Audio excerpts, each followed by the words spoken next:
समाज का आईना, मेरे किस्से, मेरी कहानियाँ। मैं मुकेश आर्य एक विचार के तहत आज लेकर आया हूँ आपके लिए एक ज्वलंत किस्सा, जिसका शीर्षक है माफ़ीनामा। क्या बात है अंकित, क्या हुआ? तुम रो क्यों रहे हो बेटा? यह तुम्हारे गालों पर उंगलियों के निशान कैसे हैं? तुमको किसने मारा? बोलो बेटा, किसकी हिम्मत हो गई मेरे बेटे पर हाथ उठाने की? क्या किसी टीचर ने मारा है तुम्हें, या अपने साथियों के साथ लड़कर आए हो? बताओ बेटा, तुम्हारी यह हालत किसने की? अंकित की मां ने अंकित को बाहों में भरते हुए पूछा, बता मेरे बच्चे, किसने मारा है तुझे? मेरी यह हालत चौहान सर ने की है माँ। उन्होंने पहले भी मुझे 2 बार पीटा है। अब तो मेरे सारे दोस्त मेरा मजाक उड़ाते हैं। मैं अब इस स्कूल में नहीं जाऊंगा। मेरा नाम यहाँ से कटवा दो माँ। मेरा किसी दूसरे स्कूल में एडमिशन करा दो, नहीं तो चौहान सर मुझे जान से मार देंगे। रोते हुए अंकित ने अपनी माँ से चौहान सर की शिकायत करते हुए कहा, तो फिक्र मत कर मेरे बच्चे, आने दे आज तेरे पापा को। तेरे चौहान सर की नौकरी न छुड़वा दी तो कहना। अंकित की माँ अंकित की हालत देखकर गुस्से से आग बबूला हो रही थी। रात को जब अंकित के पिता निगम पार्षद राजनारायण घर आए, तो उनके आते ही अंकित की माँ अंकित के पिताजी पर बरस पड़ी। सारी दुनिया में अपनी डींगे हाँकते फिरते हो, मैं यह कर दूंगा, मैं वह कर दूंगा, मेरी सरकार में इतनी पहुंच है, मेरे मुख्यमंत्री से जान पहचान है, मेरे गृह मंत्री से जान पहचान है। आखिर तुम्हारी यह जान पहचान मेरे और मेरे बच्चे की किस काम की? तुम्हारी यह धन दौलत, तुम्हारा यह नाम रुतबा किस काम का, जो 1-2 कौड़ी का मास्टर हमारे इकलौते बच्चे को जब मन करे पीट देता है, पूरे स्कूल के सामने बेइज्जत कर देता है? याद रखना निगम प्रसाद साहब, कल अगर उस मास्टर को सबक न सिखाया तो मैं जहर खा लूंगी। अंकित की मां अंकित के पिता से रात भर लड़ती रही। अगले दिन सुबह के समय अंकित के पिता निगम पार्षद राजनारायण अंकित को अपने साथ गाड़ी में बैठाकर स्कूल पहुंचे। उनके साथ पुलिस की एक गाड़ी भी थी। स्कूल जाने से पहले राजनारायण अंकित को लेकर थाने पहुंचे, जहां उन्होंने चौहान सर के खिलाफ अपने बेटे को प्रताड़ित करने की FIR दर्ज कराई।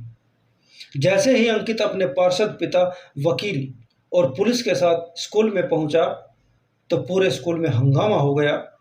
सभी अध्यापक, अध्यापिकाएं, यहाँ तक कि प्रधानाचार्य भी अंकित के साथ उसके पिता, वकील और पुलिस को देखकर आश्चर्यचकित रह गए। क्या हुआ? क्या बात है पार्षद जी, सब ठीक तो है ना? प्रधानाचार्य जी ने पार्षद राजनारायण से पूछा। सब ठीक होता तो मैं पुलिस और वकील को लेकर यहाँ क्यों आता प्रधानाचार्य जी?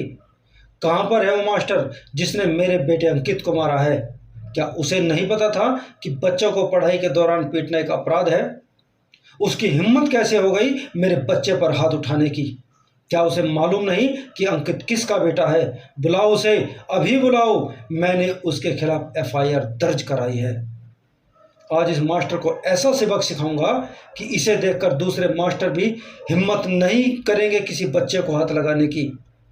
प्रधानाचार्य जी ने पार्षद जी को जैसे तैसे शांत किया और अपने कार्यालय में लेकर गए, जहां पर सभी अध्यापक बुला लिए गए। चौहान सर को भी बुलाया गया। बात क्या हुई थी मास्टर जी? क्या कारण था कि आपने अंकित को मारा? बहुत शालीनता के साथ दरोगा जी ने चौहान सर से पूछा।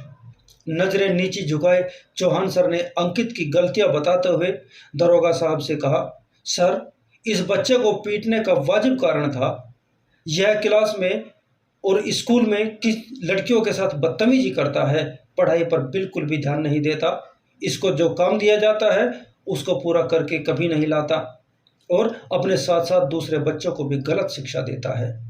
मैं एक जिम्मेदार अध्यापक हूँ, मेरा फर्ज बनता है जो बच्चा पढ़ाई में ध्यान नहीं दे रहा उसे सही रास्ता दिखाने का, जिससे वह भविष्य में एक अच्छा इंसान और जिम्मेदार नागरिक बन सके।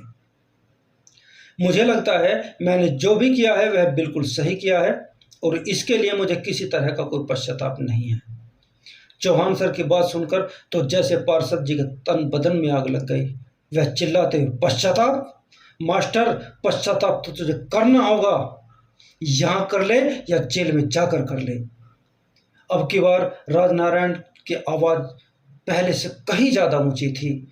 चिल्लाओ मत पार्षद जी, यह स्कूल है, आपका दफ्तर नहीं।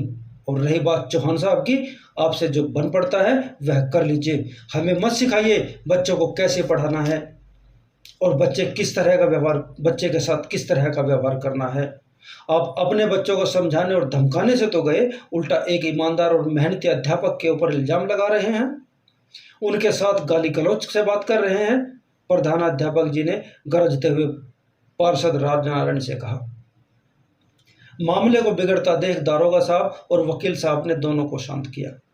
वकील साहब और दारोगा जी प्रधानाचार्य जी को लेकर अलग कमरे में चले जाते हैं और उन्हें समझाते हुए कहते हैं, देखिए प्रधानाचार्य जी, आप पढ़े लिखे और समझदार व्यक्ति हैं।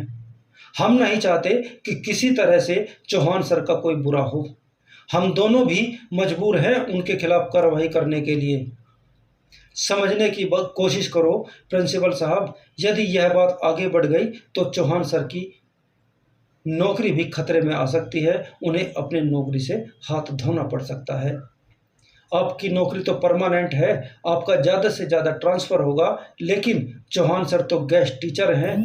इस प्रकरण में उनकी नौकरी चली जाएगी और भविष्य में भी उन्हें कहीं नौकरी नहीं मिलेगी। अब सोच समझकर फैसला कीजिए, क्योंकि आपके एक फैसले पर चौहान सर का भविष्य टिका हुआ है। हम इस मामले को यहीं पर दबा देंगे, आप बस इतना सा कर दीजिए। देखिए प्रिंसिपल साहब, यह ठीक तो नहीं है, लेकिन इस समस्या का हल बस यही है कि आप चौहान सर से कहें कि वह अंकित से माफ़ी मांग लें। दरोगा साहब और वकील साहब ने आग्रह करते हुए प्रधानाचार्य जी से कहा। वकील साहब बोले, प्रिंसिपल साहब, हम कानूनन चौहान साहब की कोई मदद नहीं कर सकते, लेकिन यदि आप उनसे अंकित को सॉरी बोलने के लिए कहें तो हम इस मामले को यहीं पर निपटारा करा देंगे। दारोगा साहब बोले, और इसी में चौहान सर की भलाई भी है। प्रिंसिपल साहब, आप अनुभवशील व्यक्ति हैं, आप समझ सकते हैं यदि चौहान सर के ऊपर कोई प्रश्न चिन्ह लगाकर उनकी नौकरी जाती है तो वह भविष्य में कहीं भी अध्यापक की नौकरी नहीं कर पाएंगे। वकील और दरोगा की बात सुनकर प्रधानाचार्य जी का मन कुछ शांत हुआ और उन्होंने सभी अध्यापकों की एक मीटिंग बुलाई और यह बात अपने स्टाफ के सामने रखी। पूरा स्टाफ इस बात के खिलाफ था कि चौहान सर अंकित से माफ़ी मांगे।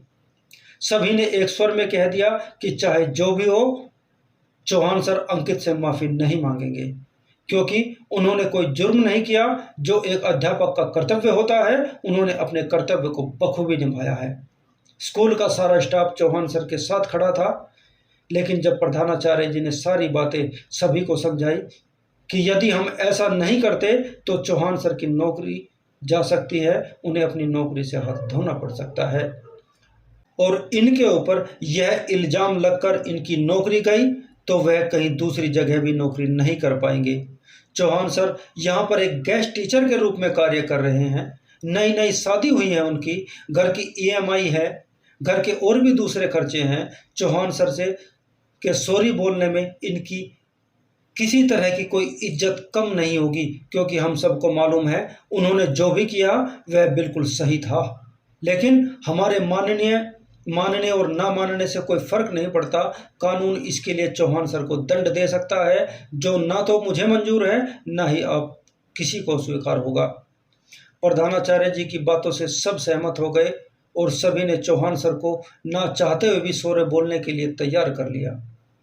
इसके बाद वकील साहब और दारोगा जी पार्षद राजनारायण के पास जाकर उससे बोलते हैं कि चौहान सर अंकित को सॉरी बोलने को तैयार हैं।